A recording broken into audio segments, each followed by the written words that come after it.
Prathipadu Janasena incharge Tammayya బాబును Janasena suspend చేసింది. ప్రతిపాడు ప్రభుత్వ ఆసుపత్రిలో డాక్టర్ సిబ్బందిని తమ్మయ్య బాబు బెదిరించారు అన్న ఆరోపణలు ఉన్నాయి. ఈ క్రమంలో విచారణ జరిగి నివేదిక అందిన నేపథ్యంలో తమ్మయ్య బాబుపై చర్యలు తీసుకున్నారు.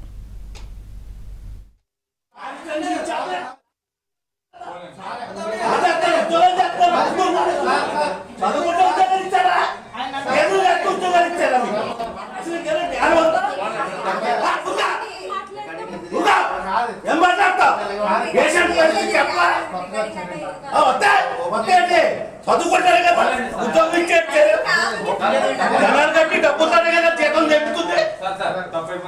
ఎవరైతే మాట్లాడతారు మీతో ఫోన్లో అలా డబ్బగా వచ్చి మాట్లాడేస్తాడా? అలా డబ్బగా వచ్చి మాట్లాడతాడా? ఫోన్ మాట్లాడతా రెస్పాండ్ అవ్వద్దా? వరుపులు తమ్మయ్య బాబు క్లియర్ గా చెప్పాడు కూడా నాడు. ఒళ్ళు దగ్గర పెట్టుకుని ఉద్యోగం చేయండి. ఏమైందా పేషెంట్